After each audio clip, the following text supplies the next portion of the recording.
మీ business ఏదైనా మీ ఊర్లో promotion చేయాలంటే అది సుమన్ టీవీతోనే సాధ్యం. ఇప్పుడే సంప్రదించండి. అందరికీ నమస్కారం అండి. ముఖ్యంగా ప్రకాశం జిల్లాలో మనకి 616 రైతు సేవా కేంద్రాలు ప్రభుత్వం వారు మనకి ఇవ్వటం జరిగింది. వీటిల్లో ముఖ్యంగా రైతులకు కావాల్సినటువంటి అన్ని రకాల అంటే ముఖ్యంగా వ్యవసాయం మరియు అనుబంధ సేవలకు సంబంధించిన అన్ని రకాల సేవల్ని మనం రైతు సేవా కేంద్రాల ద్వారా రైతులకు అందించటం జరగాలి. రైతులకి వెళ్ళాలనే ఉద్దేశంతో ప్రభుత్వం వారు వీటిని పెట్టడం జరిగింది రైతు సేవా కేంద్రాన్ని. కాబట్టి ముఖ్యంగా రైతులకి కావాల్సినటువంటి విత్తనాలు సబ్సిడీ మీద విత్తనాలు కానీ జనరల్ సీడ్ కానీ కూడా రైతు సేవా కేంద్రాల ద్వారా మనం విత్తనాలు కూడా సరఫరా చేస్తూ ఉన్నాం.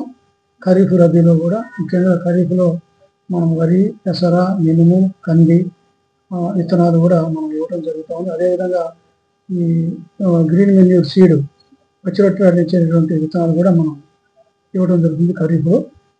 అదేవిధంగా రబీలో చూసినట్లయితే వరి, అదేవిధంగా పెసర, మినుము, ముఖ్యంగా శనగలు కూడా మనం ఇస్తున్నాం.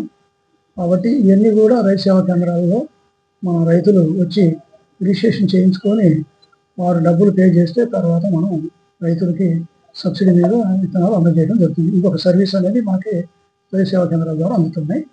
ఇక రెండోది, మనం ఏదైతే పంటలు పండించుకుంటున్నామో వచ్చినటువంటి ఈ ఉత్పత్తుల్ని మనం మార్కెట్లో మినిమం సపోర్ట్ ప్రైస్ కంటే కూడా మనకి తక్కువగా ఎవరైతే వ్యాపారస్తులు కొంటున్నారో అదే సమయంలో ప్రభుత్వం వారు దీంట్లో జోక్యం చేసుకొని ప్రొక్యూర్మెంట్ అనేది జరుగుతుంది, సేకరణ చేస్తారు. అప్పుడు మనం తప్పనిసరిగా మనం ఈ రైతు సేవా కేంద్రాల ద్వారానే కొనుగోలు చేయడం జరుగుతుంది. కాబట్టి మీరు పండించిన పంటల్ని ప్రభుత్వం నిర్దేశించిన ధరలకు అమ్ముకోవాలంటే తప్పనిసరిగా మన రైతు సేవా కేంద్రాల్లోనే అమ్ముకోవాలా. కాబట్టి ముఖ్యంగా రైతు సోదరులు ఈ విధంగా చేయాలంటే ప్రతి రైతు కూడా వారు పండించిన పంటలకు సంబంధించి ఈ పంట అనేది రైతు సోదరులు చేయించుకోవాలా. మా రైతు సేవా కేంద్రాల నుంచి ఉన్నటువంటి గ్రామ సేవకులు, వ్యవసాయ సేవకులు అందరూ కూడా మీకు అందుబాటులో ఉంటారు. సో వీరు ప్రతి పొలం కూడా తిరిగి మనకి ఈ పంట చేస్తూ ఉంటారు. కాబట్టి వారికి ఎంత బాధ్యత ఉందో రైతులకు కూడా అంతే బాధ్యతతో తప్పనిసరిగా వారు ఏ పంట అయితే మనం సాగు చేస్తున్నామో ఆ పంటని ఈ క్రాప్ అంటే ఈ పంట చేయించుకోవాల్సిందిగా రైతులకు తెలియజేస్తున్నాం. దీనివల్ల భవిష్యత్తులో మనకి ఈ ప్రకృతి వైపరీత్యాలు సంభవించినప్పుడు రైతులు చాలా నష్టపోవడం జరుగుతుందండి. ముఖ్యంగా మనకి అకాల వర్షాలు కానీ ఇప్పుడు తుఫాన్లు కానీ వచ్చినప్పుడు మనకి పంట నష్టపోవడం జరుగుతుంటుంది రైతులకి. అప్పుడు ప్రభుత్వం వారు మనకి సబ్సిడీ, ఇన్పుట్ సబ్సిడీ ఇవ్వడం జరుగుతుంది. అది కూడా హెక్టేర్కి మనకి ఇరిగేషన్ కింద సాగు చేసే పంటలకి వాటికి 17,000 రూపాయలు హెక్టేర్కి ఇస్తారు. అదేవిధంగా మనం వర్షాధారంగా పండించిన పంటలు నష్టపోయినట్లయితే మనకి 8,500 రూపాయల దాకా ఇవ్వటం జరుగుతూ ఉంది.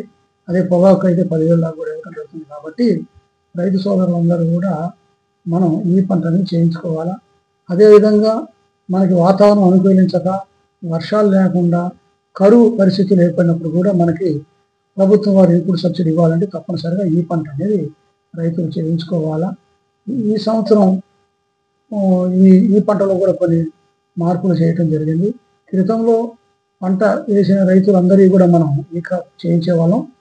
ఇప్పుడు ఈ పంట వేసినా వేయకపోయినా కూడా సర్వే నెంబర్ వైజు అన్ని భూముల్ని మనం ఈ పంట చేయడం జరుగుతుంది. ఎవరైతే మీకు పంట సాగు చేయకుండా బీడుగా ఉన్నాయో వాటికి మాత్రం రైతులు ఈకేవైసీ ఉండదు. అట్లా కాకుండా పంట సాగు చేసిన రైతులందరికీ కూడా మనం ఈ పంట చేసిన వాళ్ళందరూ కూడా మనకి ఈకేవైసీ చేయడం జరుగుతుంది. కాబట్టి రైతు సోదరులందరూ కూడా తప్పనిసరిగా 2 సీజన్లో కూడా వారు పండించిన పంటని ఈ పంట చేయించుకోవాల్సిందిగా తెలియజేస్తూ ఉన్నాను.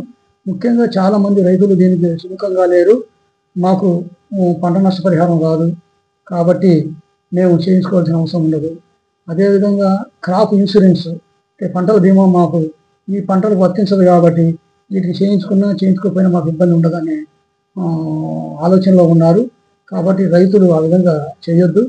ప్రతి పంటని కూడా మనం తప్పనిసరిగా ఈ పంట చేయించుకోవాలా. ఎందుకంటే మనకి ప్రభుత్వం వారు డెవలప్మెంటల్ యాక్టివిటీస్ కానీ ఏదైనా స్కీములు ప్రవేశపెట్టాలంటే తప్పనిసరిగా మనకి తలసరి ఆదాయం ఎంత అనే దాన్ని బేస్ చేసుకొని, అదేవిధంగా అంటే మన జనాభా ఎంత పండిస్తున్నాము, ఎంత దిగుబడి వస్తుంది బేస్ చేసుకొని మాత్రమే మనకి ప్రభుత్వం వారు మనకి బడ్జెట్ ఇస్తారు ప్రతి జిల్లాకి కూడా ఈ స్కీమ్స్కి. కాబట్టి మనం పంటలను కానీ పూర్తిగా మనం నమోదు చేయకపోయినట్లయితే మనకి జిల్లాకి కానీ మన గ్రామానికి చాలా తక్కువ అమౌంట్ ప్రభుత్వం వారు ఇవ్వడం జరుగుతుంది. కాబట్టి రైతు సోదరులు చాలామందికి ఈ విషయాలు తెలిసి ఉండకపోవచ్చు. కాబట్టి ఇప్పుడు తెలియజేస్తున్నాం. ప్రతి రైతు కూడా ప్రభుత్వం వారు నిర్దేశించినట్టుగా మీరందరూ కూడా ఈ పంట చేసుకోవాల్సిందిగా తెలియజేస్తా ఉన్నాం.